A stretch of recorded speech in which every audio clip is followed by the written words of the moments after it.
All right, so here we're trying to find the tangent line to a circle, and it's that same circle, same equation that we had before, right? The x squared plus y squared equals 25. So we know already that y prime or dy dx equals negative x over y, correct? And here they give us a point, right?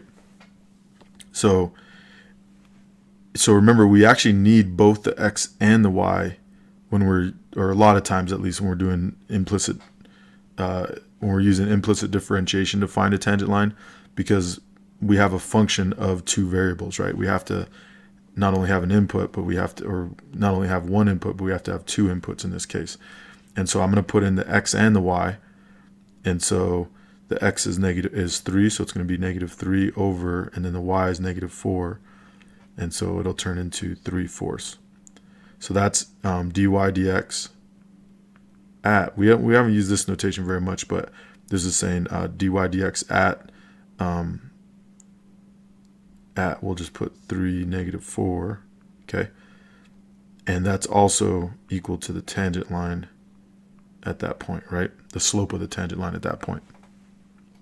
All right, so now we have everything we need to make an equation, right? Now we have our point.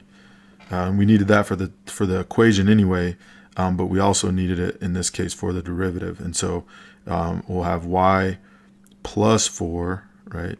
Changing the sign there, equals 3 over 4, which is our slope, times the quantity of x minus 3, right? And that comes from there.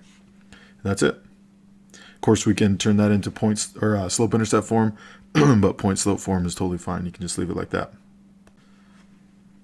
And so what we just did is we found the equation of this line right here, right? We know that this is the circle that this equation is graphically, it's graphical representation. And so we just found the slope of the tangent line, which was 3/4, and then we put into point slope form. And just to go back, they have obviously in slope intercept form, but just to real quick, let's simplify this just to show you that it's the same. So we would get y plus 4 equals 3/4 x minus 9/4 if we were to distribute right here. And then we could subtract 4 on both sides. And when in subtracting 4, I'm going to make that negative 16 over 4 to make it have a common denominator here. So this is the same as this, right? Negative 16 over 4 is the same as 4. And so just to save some time here, just kind of do that step at the same time, get a common denominator as we're subtracting. So we get negative 25 over 4, okay? And you can see that this equation, which obviously comes from what we just found in point slope form, is the same as the one that they have here, okay? All right, so that's a visual representation of what we just found.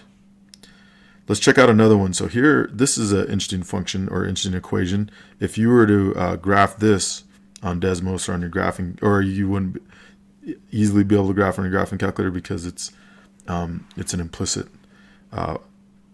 equation, like it's an implicit function where you don't have y by itself, and so it'd be hard to plug into your calculator and solve that way. I'm not sure if there is a way to do that, but anyway, but if you were to do it on Desmos, you could just put that equation on Desmos and it would actually graph the line. So and it looks like this. Is actually called a leaf function sometimes, or a leaf plot. And so yeah, because it looks like we have a little leaf there. So we're going to find the slope of a tangent line on this one. So first we would find the derivative, right? So with respect to x of the function d dx, okay, and so we'd get here 3.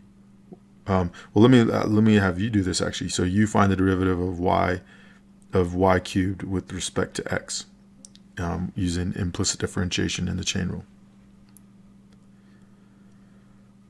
Good. And if you got 3y squared times y prime, good job. And then let's take the derivative of x cubed with respect to x.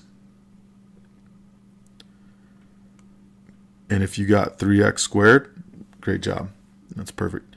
And then here we have negative 3xy. So here I want you to do this, but but remember that we're going to have a little product rule here.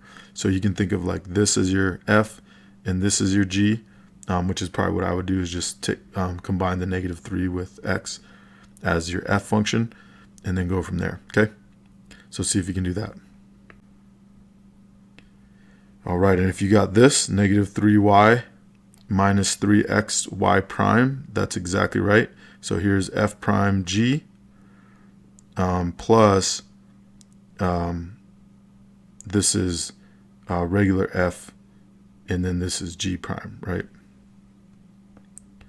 All right, and then of course the derivative of 0 is 0. All right, so now we're gonna solve for y prime. Okay, so yeah, go ahead and do that. All right, so if you got this, great job, well done. And there's a lot of different ways you could write that.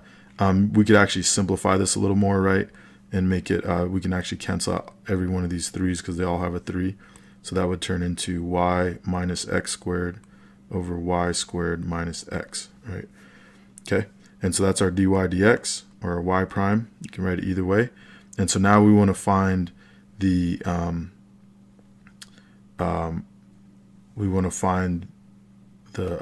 the slope of the tangent line at that given point, right? So we're going to plug in 3/2 into these spots, right? So let's do y prime at 3/2, 3/2. Okay, and so so we'll plug in 3/2 for each of these variables.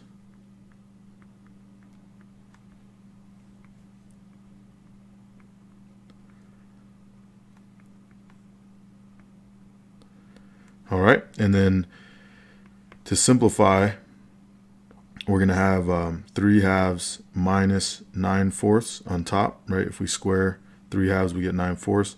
On the bottom, we'll have 9/4 minus 3/2. If you realize that these are opposites, then you can just know when you divide opposites, like if I divide 5 by -5 or -1/2 divided by +1/2, if you divide opposites, you're always going to get -1, right? And so if you recognize that, you can just go straight to putting -1 here. Okay. If you didn't, like if we needed to work this out fully, we would get a common denominator here. So that would be 6/4 minus 9/4, and this would be 9/4 minus 6/4, and so you'd end up with -3/4 on top and +3/4 on the bottom, and that would turn into -3/4 times the reciprocal of the denominator, which is 4/3, and you can see that these will cancel out and you just get -1, right? So if you forget that, or if you don't recognize that these are opposites, then you can definitely do all this work and that's totally fine. But if you recognize that, hey, these are, like if you have an an A minus B on top and a B minus A on the bottom type of thing, then that's always going to come out to -1. All right, and so that's the slope of our tangent line. And so now we're ready to put it into point slope form. So we can say, let's do it over here. We can say that y minus 3/2 equals -1 times the quantity of x minus 3/2, right? And that 1 can be invisible. Let me just make that 1 invisible there. And that's it. Okay, so if we're looking back at the actual function, let's see. So we just found the tangent line at that point, right at the top of that leaf, which is pretty cool. All right, so that's an application of implicit differentiation, just like we've done before, finding the slope of the tangent line. But when we do it with implicit differentiation, we have to remember that that we need both x and y a lot of times, because usually our dy dx, when we use implicit differentiation, is going to have an x and a y in it. Okay.